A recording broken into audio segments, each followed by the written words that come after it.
Hi, Nay! Good evening po. Tatanungin ko lang, Nay, kung ilang araw na po kayo nagtatae?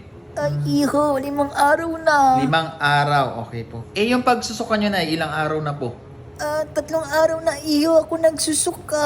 3 araw na pagsusuka. Nay, thank you, Nay. Babagitin ko lang po itang na-interview ko sa inyo kay Doc. Nang sa ganun po, ma-admit na rin po kayo ni Doc. Doc, good evening, Doc. Ito na, Doc, yung details, Doc, ng patient natin sa bed 1. For admission daw, Doc. Thanks, Darwin. LBM Bamity. Hi, Nay. Magandang gabi po. Ako po si Dr. Maasim. Bali na interview na po pala kayo ng nurse natin. Tama po ba? 5 araw na po kayong nagtatae.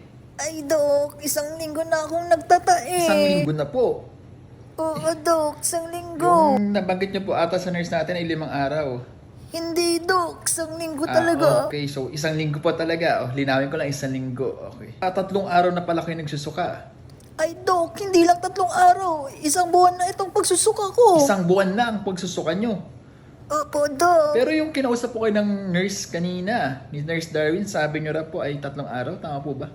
Wala, Dok. 1 buwan talaga. So, 1 buwan talaga po. Sigurado po ha. Mali-mali talaga interview ni Darwin. Sige na, salamat po ha. Darwin, halika. Ay, Doc, yes, Doc. Sa sunod, ayusin mo mag-interview. Ha? Bakit po, Doc? Yung pasyente, 1 linggo na pala nagtatae. Ang sabi mo sa interview mo, 5 araw pa lang. Ito pa, yung pagsusuka, ang sabi mo 3 araw lang. Eh yung interview ko, 1 buwan na pala nagsusuka. Hindi natin magagamot ng maayos ang pasyente pag ganito yung interview mo, ha? Pakiayos sa sunod, okay? Doc, in-interview ko yung si Doc ng maayos, Doc.